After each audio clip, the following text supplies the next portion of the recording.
Hey guys, thanks for joining us for another episode of Crew Talk, the official podcast for Bombers CrossFit, where we build healthy humans.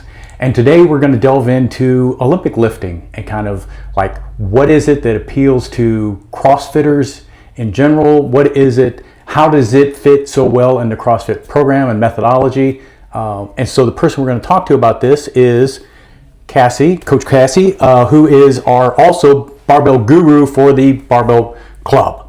And so that's any other thing that we want to get into as well. So Cassie, if you could just give us a little background. How did you get into CrossFit and into coaching and like that? Okay.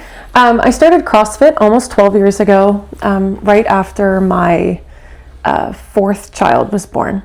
So I was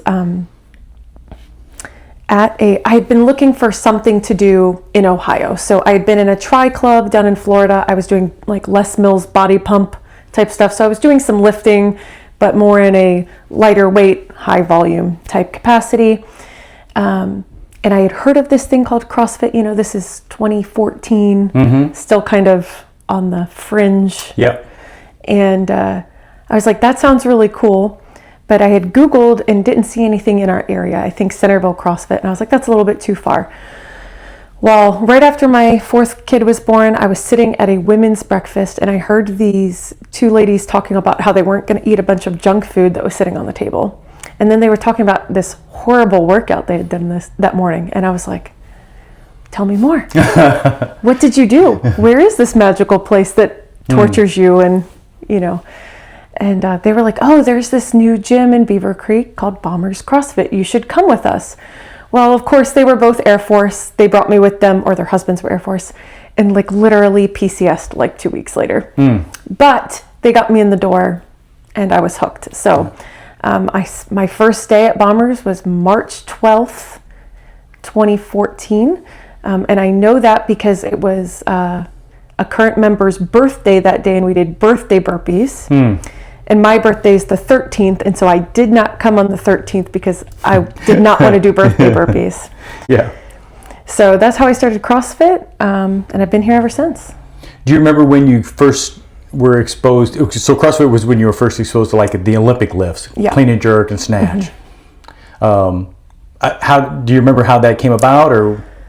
Oh gosh, I have a very distinct memory of Mandy trying to teach me how to snatch and her being like, it's just magic. You'll just know. Yeah. And you're like, that doesn't mean anything to me. How do I do that? Like, what are the steps to get there? And then the first time you do a snatch bell and you're like, hey, that was magic. What did I do? You know, how did that happen? And you're like, I don't know. Well, I've spent the last decade trying to figure out exactly how to get there, right? In a way that actually makes sense in my brain. I remember the first time I did a snatch, it was at the base, and I just kind of like threw the bar up over my head, and I looked at the coach like, was that right? And the coach looked at me like, I think that was right. It was like, we just kind of like, wow, okay. All right. It went from the ground overhead. Yeah. And, you know, I guess it kind of looked like a snatch. So, so what was it that hooked you about Barbell Club? I mean, about specifically the Olympic lifts? You know, I kind of felt like it was one of those things that it was like, this has been missing in my fitness forever, right? And that was kind of confirmed to me when I did my USAW certification, which was, I think I did it very shortly after I did my level 1. Okay. Or it might have even been before I did my level 1. It was kind of in the same time frame.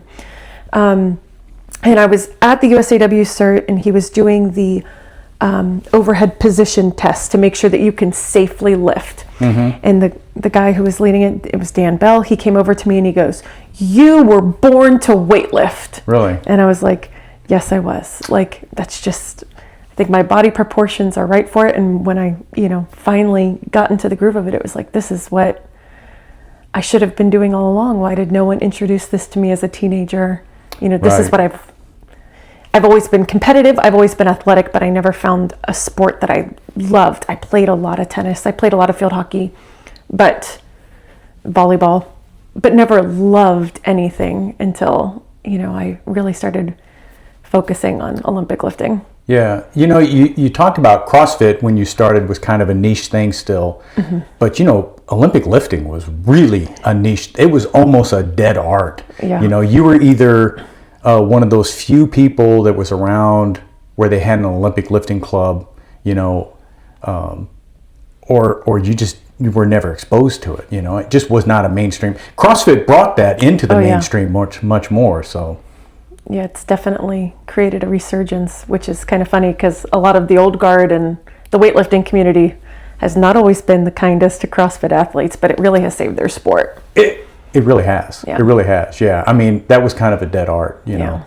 But yeah. So you enjoyed getting that. You enjoyed getting heavier. I guess like normal. You dive straight in, go right for certification, buy the T-shirt, the hat, the whole 9 yards, right? Yeah, I mean, when I first started CrossFit, I just did CrossFit for about, I don't know, probably 9 or 10 months. And then Coach Adam was like, I think you really should read the book Starting Strength. Like, I think that would be really good for you. And so I did. And so I was like, okay, I've lost a little bit of the baby weight that I was trying to lose, and I was like, I'm ready to get strong. Yeah. And so I started doing the Mark Ripito Starting Strength stuff, and then added in some like Wendler 531 pure strength, and I did that for about a year. Mm-hmm. And at that point, I was like, okay, I feel like what's holding me back is not strength anymore. I am really lacking in technique. And so Greg was still in charge of Barbell Club at the time. And I felt like it was this huge commitment to join Barbell Club because it was more money and it's more time and all of those things. And, I talked to my husband and I was like, okay, I'm really interested in this. What do you think? And he was like, yeah, go for it, And so I started doing Barbell Club. And there was a group of us at the time of girls. Barbell Club was very heavy in the female department at the time. And we would just spend, hours lifting together. And then we had our own little barbell space for a while, which was really neat. And I used to kind of lock myself in that little annex and just lift and lift and lift until I couldn't anymore. I think that the thing that makes Olympic lifting unique is that it's not just strength, like back squats or deadlifts or something like that, but it's the combination of strength and coordination, timing and all of that, and then flexibility and all of those elements, but it's the coordinate. For me, I'm challenged in coordination. Coordination is really one of my weak spots, and so it appeals to me because it helps me work on those things, Yeah, and I think that's what's really great about Olympic lifting and where it fits into our CrossFit journey is that, we talk about the 10 general physical skills, and Olympic weightlifting hits almost all of those. I would say pretty much everything except for that endurance piece, right? Although I would say 5x5 clean and jerks is an endurance piece. It's at least. We were talking about this the other day, and I'm working on the programming, not for next week, but the week after that. So there's a day coming up. Trust me. Okay, because I think barbell can be cardiovascular as well. Okay, if you take a lightweight barbell and you move it on a consistent basis over a period of time, that's all cardio. It's not a lot of. It requires strength and everything too. But yeah, so we're going to put that to the test. Yeah, that sounds really terrible. Yeah. Anything that's heavier than Grace or Isabel for a lot of reps. Or a lot of reps that's not heavy. Right. Yeah. Just moving, because the thing about an Olympic lift like a snatch or clean and jerk is that it's a full body movement. You're taking the barbell all the way from the ground. Every part of your body is involved in that. Except the brain. Even the brain, hopefully, somewhere along the line. No, there's no thinking in the lifting box. You can't do that. But every part of the body is involved in that. So it's a total body movement. Yeah. So anyway, That's a good workout that's coming up. So no, I'm terrified. You've said before that you think that Olympic lifting is simple and incredibly complex both. What do you mean by that? Well, I think it's simple in that it's just 2 movements, right? Or 3, I guess, if you want to be nitpicky. So it's simple in that if you are doing Barbell Club programming, you're going to walk in here and it's going to be very similar things day in, day out, right? Like when we're building good habits, it's building movement pattern over lots of repetitions, not necessarily heavy repetitions, right? But moving well, doing the same things repeatedly. Super easy to program, super easy to execute, but incredibly complex in that, again, I think it's that coordination piece, right? We don't do, especially in traditional gym settings, you're not doing those big compound movements. And there is so much nuance to the timing of both a clean and a snatch and a jerk that, you can spend years and decades fine-tuning that timing in those positions and making them as optimal as possible.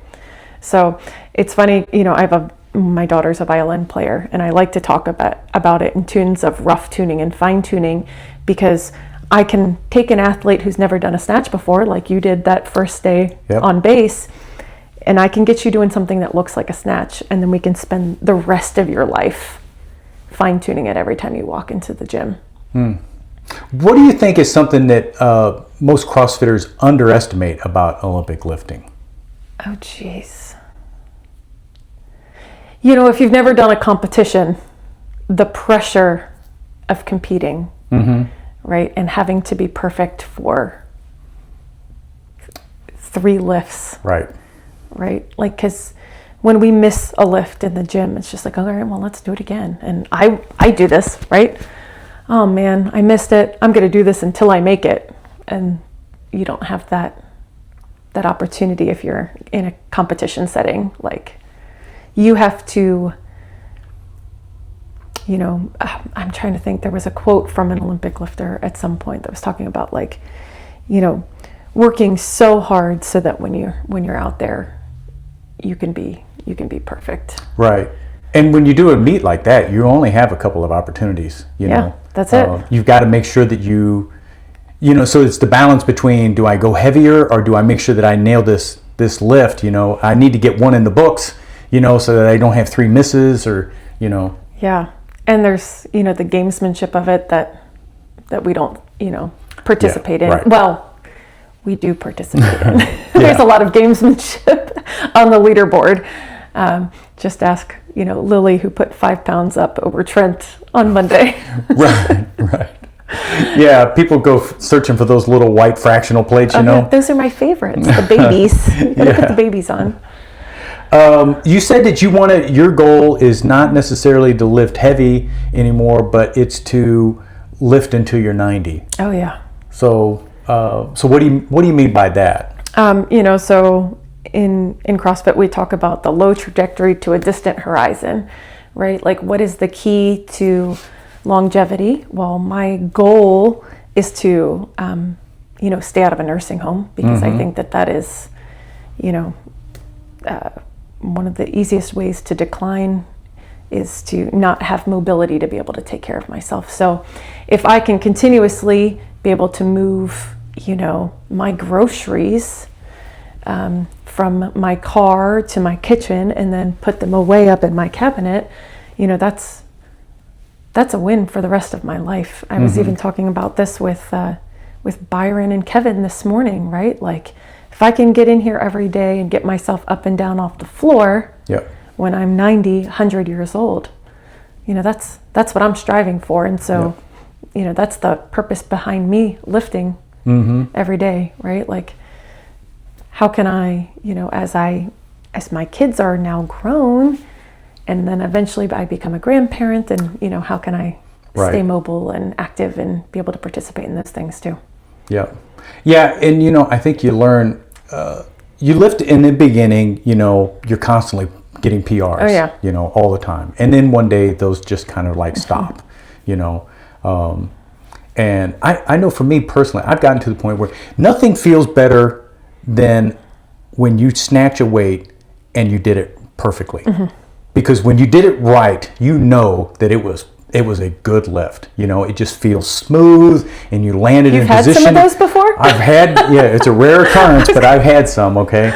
And I would rather lift 75 pounds like that than lift 150 pounds where it's sketchy, but I got it up there. 100%. I think that when we look at like heavy days, we think about heavy days and needing to PR and needing it to be our heaviest lift, but where are we actually going to make progress? And it's kind of in that 80 to 90% range, right? Like doing heavy weights, but not the heaviest we can do, but doing them, with virtuosity. Yeah. Because again, it's, I was lifting with Byron the other day. We were doing the jerks, and he said, "You're making that look easy," and I was like, "Yeah, I'm a killer at 55 pounds, Byron." But that's what it's about. I mean, when you know that you're getting a good drive on the bar and you're really pushing your body underneath and you're like locked out solid, it just feels right. Yeah. That's a rewarding thing. Whether anybody sees the lift or not, it doesn't matter. Whether you get a gold star about it, it doesn't matter. You know that you nailed that one. Yeah, I was telling somebody the other day that we need some paper sticker charts so that when you feel like you got a gold star, we can give one to you. Yeah. Well, gold stars are. Byron got a gold star the other day. Well, he didn't get a gold star. What if I snatched it away? Snatched the gold star away from him, but it was a PR. And so I said, well, ring the bell. And he's like, yeah, but it doesn't count if nobody sees it. Oh. Well, that's true, so we need to get little badges or something like that. I don't know. Or you put a sticker on your shirt or something like that? Yeah. So let's talk a little bit about Barbell Club. So Barbell Club's coming up, and it's been a little bit since we've done one.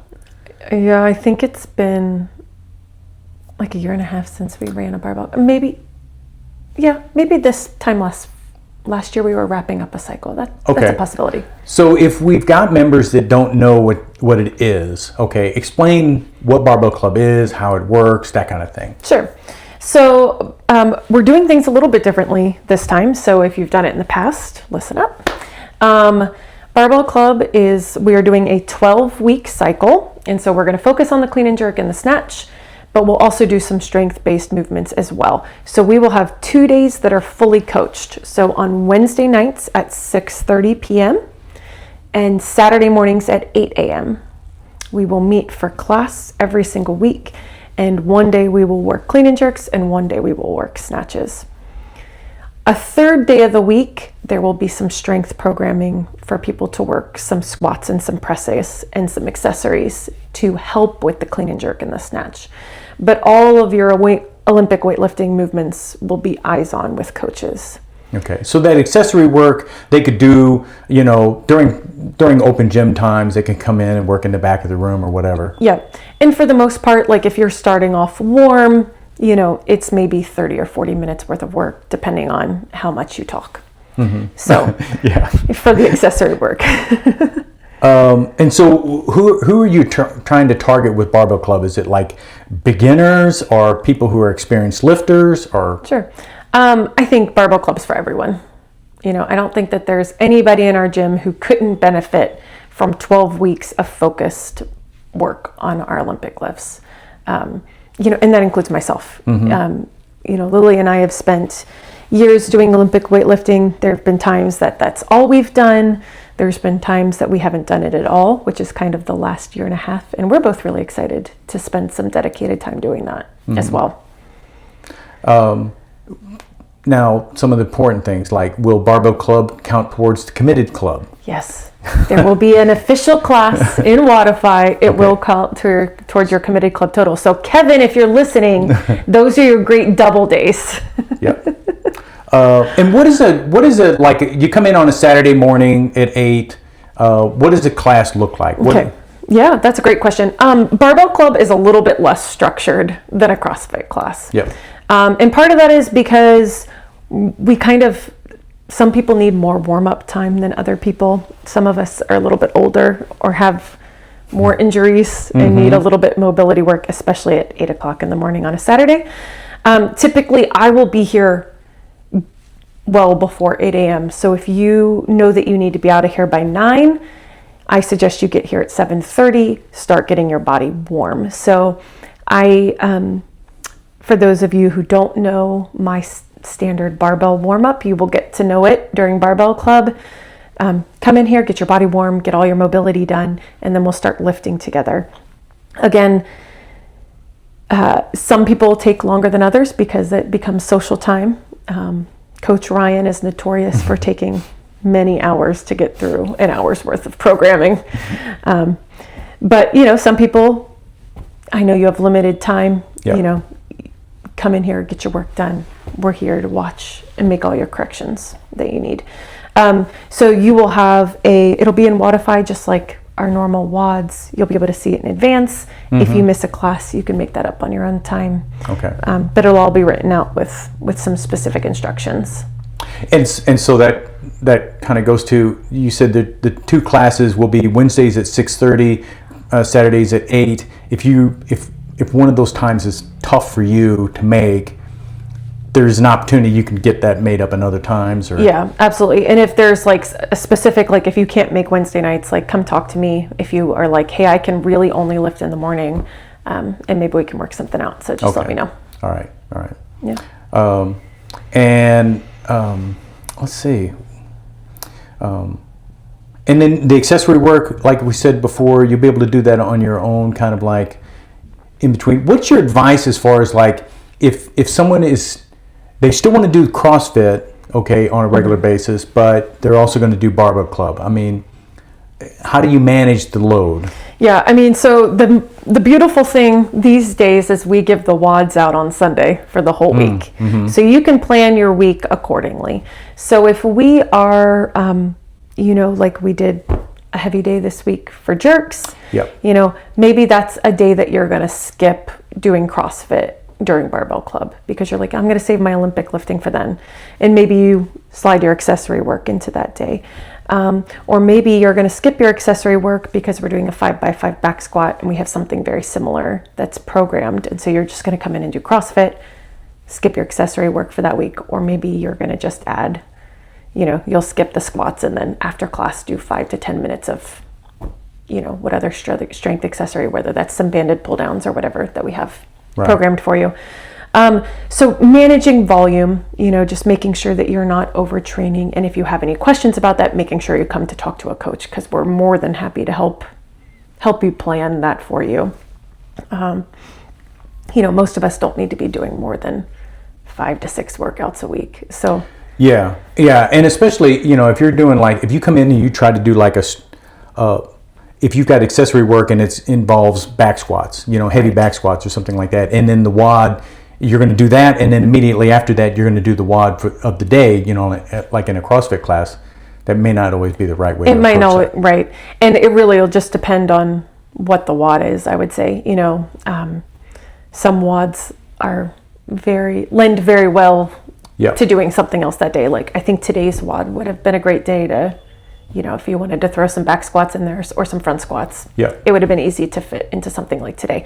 But yesterday's WOD was terrible, and I would never suggest that anybody add some heavy lifting in addition to that yesterday. And especially, if you're going to try and do like a heavy lift, like 90% back squat or something that's really kind of strenuous, and you've just done a strenuous CrossFit workout, well, you're not going to be able to hit that 90% mark more than likely. You're going to be too fatigued to do that. Right, or the opposite. Right? If you come in and you squat first and you're hitting those 90% marks, you're not going to meet the intent of the workout, at least not in the intensity that we're looking for.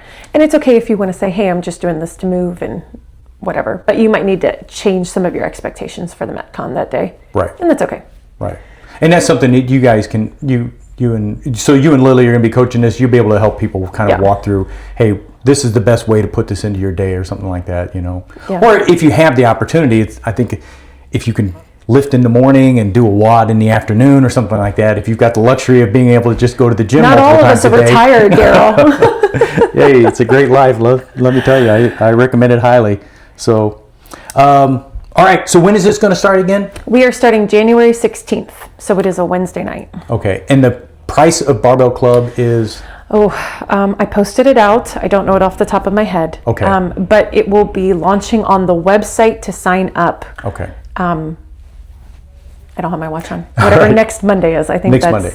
Okay. Yeah. All right. And if people have any questions about that, as far as like, the membership and all, they can talk with you about that. Yep. They can come and find me or shoot me an email at team@bomberscrossfit.com. Okay. All right. Is there anything that I didn't ask you about as far as Barbell Club goes? Oh, I don't think so.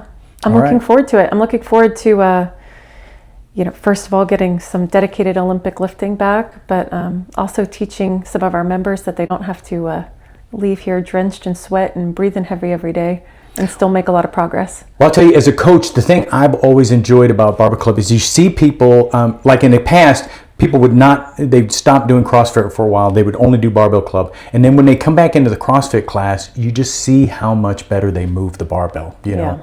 And it's impressive, because when someone's been away from you for a couple of weeks and then you come back and see them again, it's like dramatic how much they've improved, you know.